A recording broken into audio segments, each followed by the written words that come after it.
Welcome back to MSBS chemistry classes. Dear students, आज हम लोग अपने प्रीवियस लेक्चर को कंटिन्यू करेंगे, जिसमें आपको हम लोग फंडामेंटल्स ऑफ पीरियोडिक टेबल के बारे में बता रहे थे। फंडामेंटल्स ऑफ पीरियोडिक टेबल में आप लोगों ने जो बेसिक आइडिया लिया था पीरियोडिक टेबल का, उसी से रिलेटेड क्वेश्चंस हम लोग कर रहे थे। पिछले लेक्चर में आपको मैंने कुछ एक्सरसाइजेज वगैरह बताई थी। उस एक्सरसाइज में आपको कहा था magnesium, aluminium, silicon, phosphorus, sulphur, chlorine, argon, potassium, calcium, इन एलिमेंट्स के आपको इलेक्ट्रॉनिक कन्फिग्रेशन लिखने थे। चलिए आज हम उसी को कंटिन्यू करते हैं। आई होप कि आप लोगों ने किया होगा, और आप लोगों ने किया है तो बहुत अच्छी बात है। आप इसको मैच कीजिए। मैग्नीशियम का एटॉमिक नंबर 12 होता है, aluminium 13, silicon 14, then 15, then 16, 17, 18, 19 and 20। ये जो आपका एटॉमिक नंबर है, और ये नंबर ऑफ इलेक्ट्रॉन्स कहते हैं इनको। ये जो एटॉमिक नंबर से रिलेटेड जितनी भी इंफॉर्मेशन आपको 9th क्लास में आप पढ़ते हुए आए हैं, मैं समझता हूँ कि आपने ये सब कुछ पढ़ के आए हैं। तो आगे हम कंटिन्यू करते हैं। मैग्नीशियम को किस तरीके से लिखा जा सकता है, आपको यहाँ पे एक और बेसिक आइडिया दे दें। आपको बताया गया था KLMN। आपको ये चीज़ बताई गई थी कि पहले शेल में मैक्सिमम 2 इलेक्ट्रॉन जा सकते हैं, दूसरे शेल में मैक्सिमम 8 इलेक्ट्रॉन जा सकते हैं। अब आप मुझे ये बताएं कि M and N शेल में या इसके आगे जो भी शेल आएगा उनमें कितने इलेक्ट्रॉन मैक्सिमम जा सकते हैं। मैंने आपको एक फॉर्मूला बताया था 2n², where n is the number of shell. n क्या इंडिकेट करता है? नंबर ऑफ शेल इंडिकेट करता है। हम जानते हैं कि अगर n की वैल्यू 1 रखी जाए तो 2 इंटू 1² कितना आ जाएगा? 2। अगर n की वैल्यू 2 रखी जाए तो 2 इंटू 2² कितनी वैल्यू आ जाएगी? 8। इसी तरीके से n means number of shell अगर 3 आ जाए, 3 नंबर ऑफ शेल होंगे तो उसमें मैक्सिमम इलेक्ट्रॉन कितने जा सकते हैं। तो इसी तरीके से हम इसको डिफाइन करेंगे कि 2 इंटू 3², 3 3 ज़ा 9 एंड 9 2 ज़ा 18। इसी तरीके से n इक्वल्स टू 4, 2 इंटू 4², 4 4 ज़ा 16 एंड 16 2 ज़ा 32। तो आप यहाँ पे एक चीज़ देख पा रहे हैं, 2 8 18 32। ये जो आपको नंबर मिलते हैं, इन्हीं को हम बोलते हैं मैजिक नंबर्स। क्या बोला जाता है इनको? मैजिक नंबर्स भी बोला जाता है। ऐसे कई सारे टर्म्स हैं जो आपको अभी समझने हैं। 2n² फॉर्मूले को यूज़ करते हुए हमने ये पता किया कि फर्स्ट शेल में मैक्सिमम 2 इलेक्ट्रॉन जा सकते हैं, सेकंड शेल में मैक्सिमम 8 इलेक्ट्रॉन जा सकते हैं, थर्ड शेल में मैक्सिमम आपको 18 इलेक्ट्रॉन जा सकते हैं, एंड फोर्थ शेल में मैक्सिमम आपके 32 इलेक्ट्रॉन्स जा सकते हैं। ये जो नंबर ऑफ इलेक्ट्रॉन्स है मैक्सिमम क्वांटिटी है किन्हीं भी इलेक्ट्रॉन्स की उन शेल्स में। चलिए आगे हम मैग्नीशियम को डिफाइन करते हैं। हमने देखा मैग्नीशियम 12 होता है तो 2,8, कितना आएगा? 2। Very good. क्यों? क्योंकि पहले शेल में मैक्सिमम 2 जा सकते थे, दूसरे में 8 जा सकते थे, और तीसरे में मैक्सिमम 18 इलेक्ट्रॉन जा सकते हैं। तो इसका मतलब ये है कि 10 इलेक्ट्रॉन यहाँ पे फिल हो चुके हैं, बचे 2 इलेक्ट्रॉन, और 2 इलेक्ट्रॉन को हमने यहाँ पे फिल कर लिया।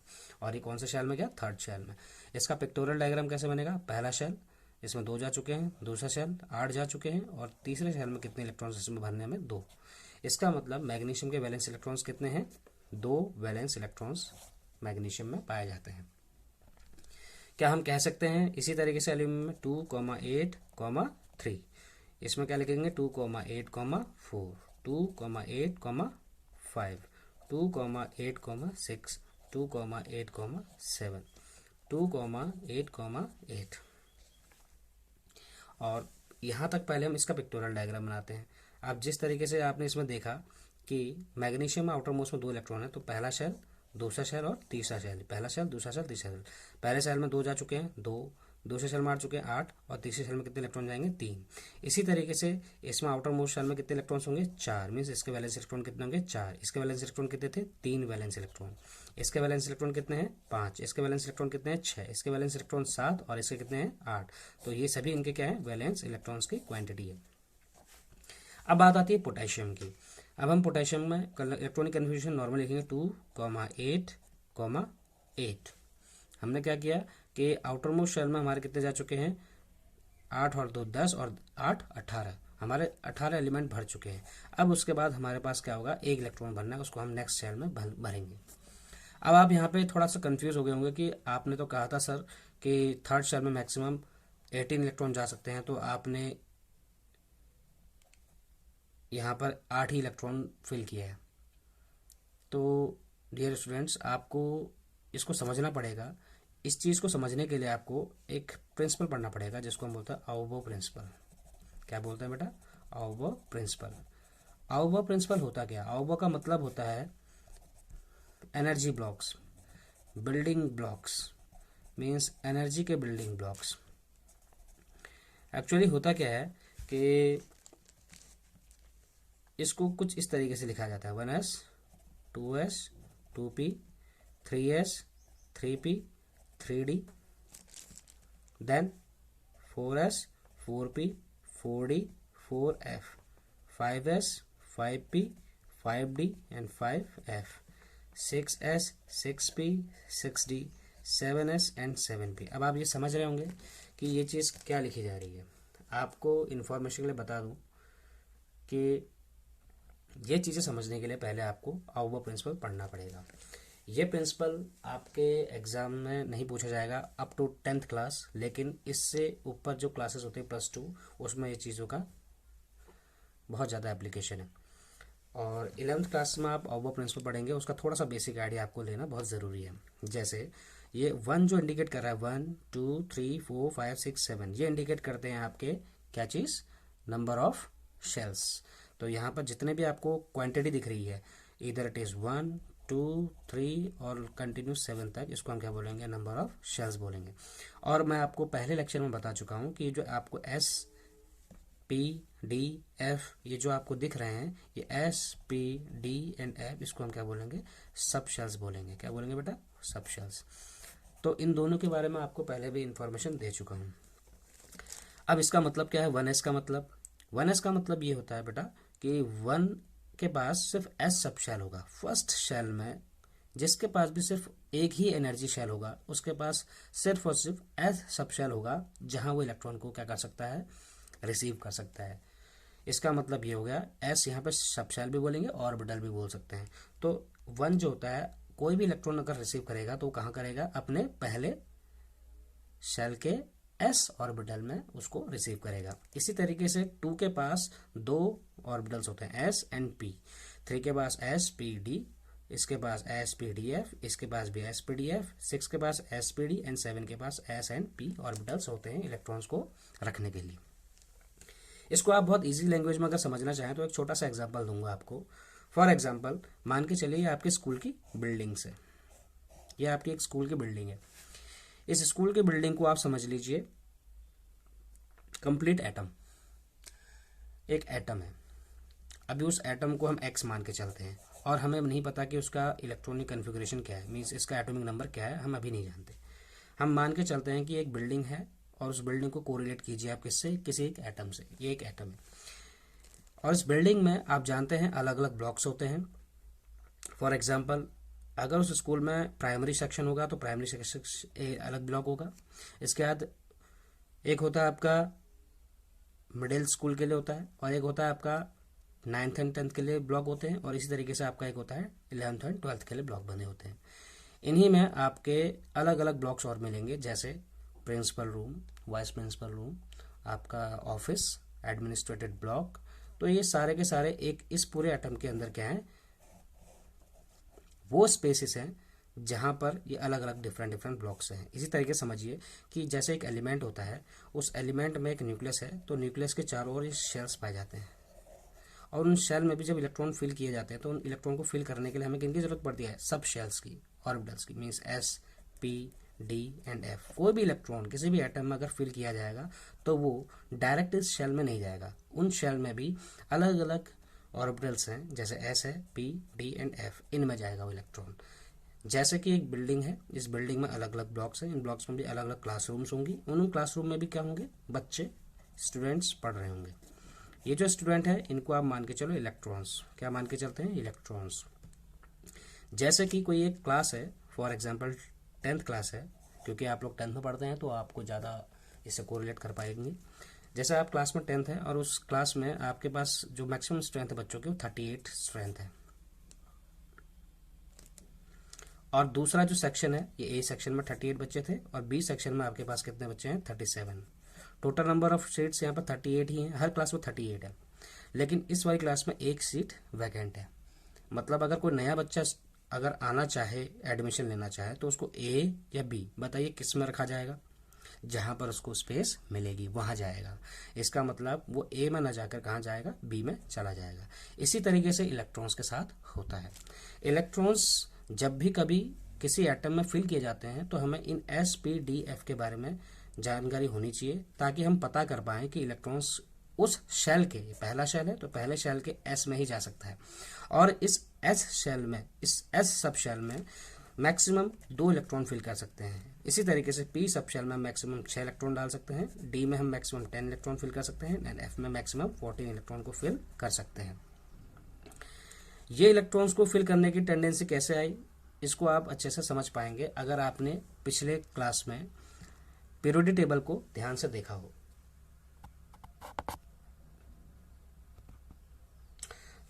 फॉर एग्जाम्पल, अब आपको थोड़ा सा डिस्कशन आगे बढ़ाते हैं।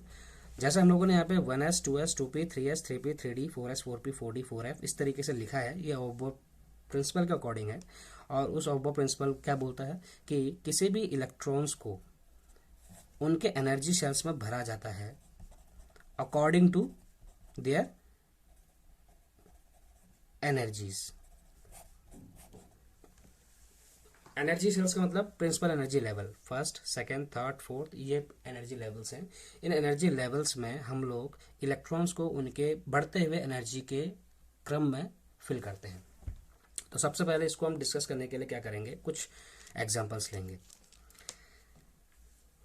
आपने हाइड्रोजन के बारे में सुना होगा, जो प्रीवियस लेक्चर में हमने पढ़ा था। हाइड्रोजन में एक इलेक्ट्रॉन होता है, उसको फिल करने के लिए नॉर्मल इलेक्ट्रॉनिक कन्फिगरेशन 1 लिखा जाएगा।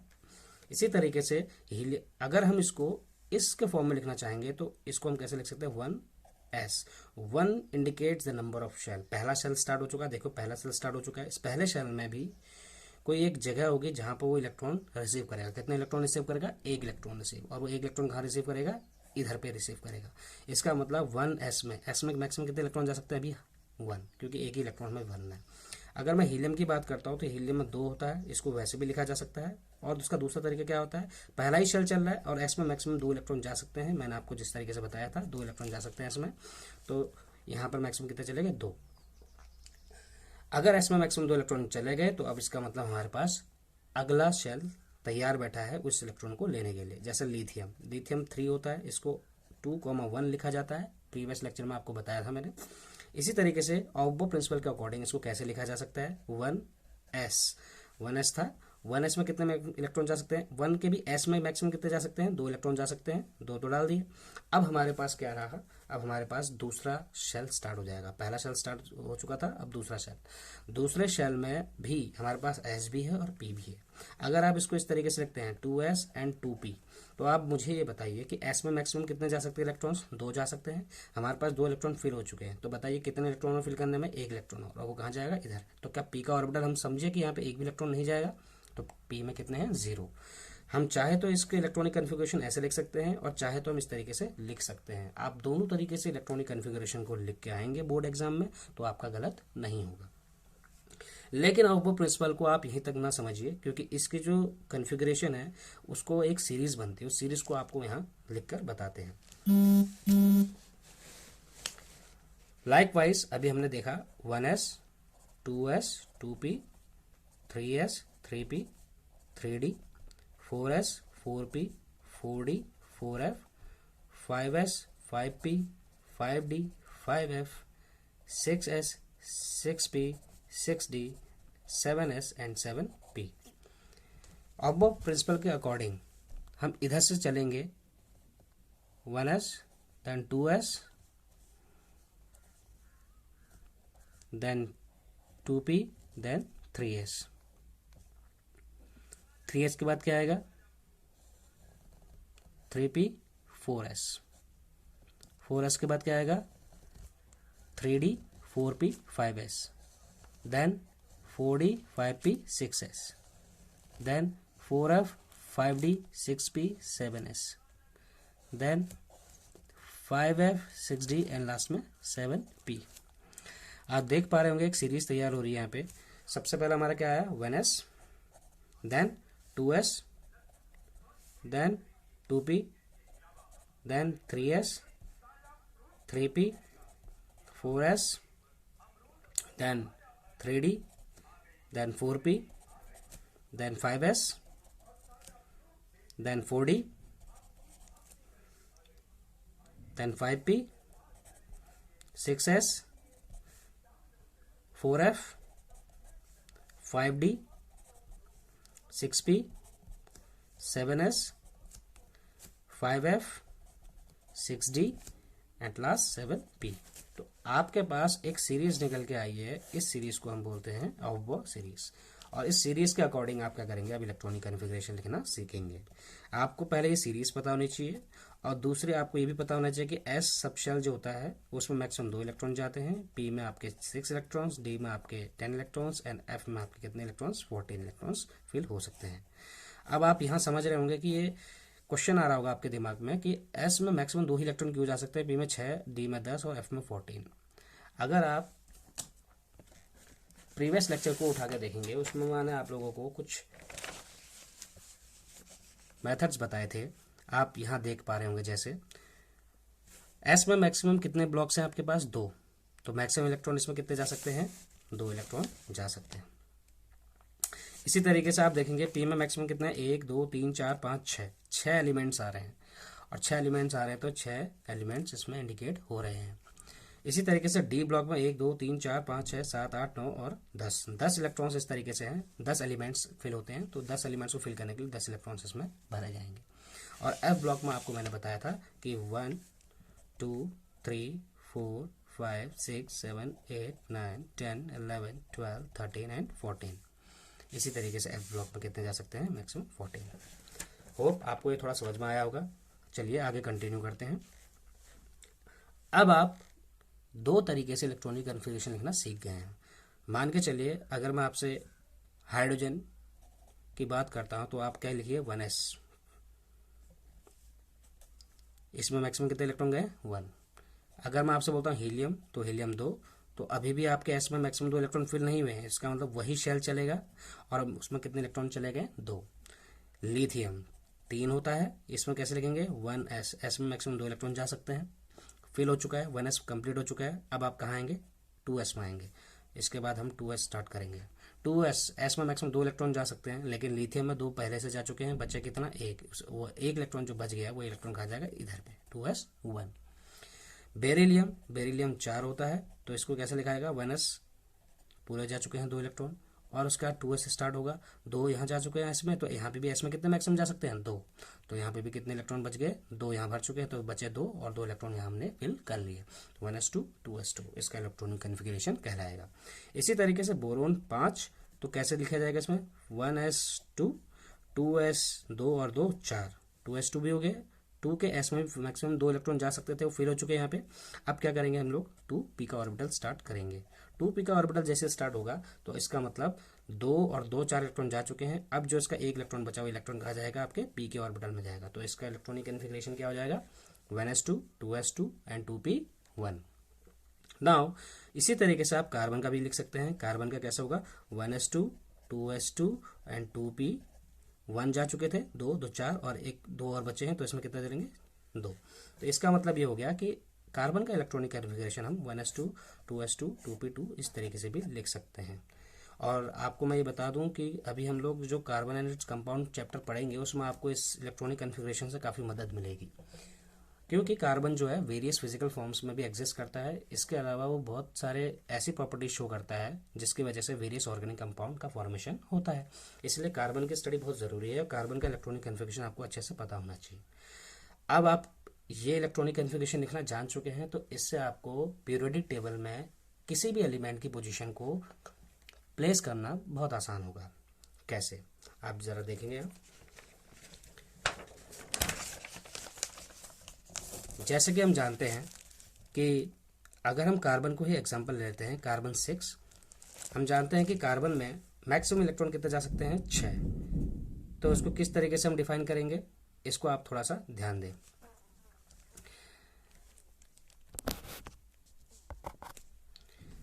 जैसा कि हम जानते हैं कार्बन के 6 मैक्सिमम इलेक्ट्रॉन्स जाते हैं। इन 6 इलेक्ट्रॉन्स को फिल करने के लिए पहले हमें क्या करना पड़ेगा, वही ऑफ-बो प्रिंसिपल के अकॉर्डिंग चलना पड़ेगा, 1s2 2s2 एंड 2p2। अगर आपको पीरियोडिक टेबल में कार्बन की पोजीशन को प्लेस करना है तो उसके लिए आपको इस चीज़ का नॉलेज होना बहुत ज़रूरी है। ये जो 1 लिखा है, ये जो 2 लिखा है, इसको हम बोलते हैं शेल्स, और ये जो S लिखा है, ये P लिखा है, इसको हम बोलते हैं सब शेल्स। शेल्स एंड सब शेल्स में अंतर ये होता है कि शेल्स जो होते हैं वो प्रिंसिपल एनर्जी लेवल्स होते हैं, जो हमें इंडिकेट कराते हैं नंबर ऑफ पीरियड्स। क्या इंडिकेट कराते हैं? Number of periods. अब वो कैसे, आप देखेंगे। आप एक चीज देखिए, अगर आपको उसका पीरियड पता करना हो, किसी भी एलिमेंट का पीरियड पता करना हो और किसी भी एलिमेंट का ग्रुप पता करना हो, तो आप कैसे पता करेंगे? Period and group. इसके लिए आपके पास बहुत आसान तरीका है, उसको आप समझिए। आप जानते हैं कार्बन में 1s2, 2s2 and 2p2 maximum number of, सबसे पहले फाइंड आउट कीजिए मैक्सिमम नंबर ऑफ शेल आपको क्या इंडिकेट हो रहा है यहाँ पे। क्या मैं कह सकता हूँ मैक्सिमम नंबर ऑफ शेल यहाँ पे 2 है? आप देख पा रहे होंगे 1s2, 2s2, 2p2 शेल्स की क्वांटिटी काउंट कीजिए, कितने हैं टोटल शेल्स? 1 एंड 2। अगर आप इसका पिक्टोरियल डायग्राम बनाएंगे तो पहला शेल, पहले शेल में S में 2 इलेक्ट्रॉन जा चुके हैं, दूसरा शेल, दूसरे शेल में S में 2 इलेक्ट्रॉन जा चुके हैं, और दूसरे शेल के P में कितने इलेक्ट्रॉन जा चुके हैं? 2 और इलेक्ट्रॉन जा चुके हैं। टोटल कितने हो गए? 4 इलेक्ट्रॉन।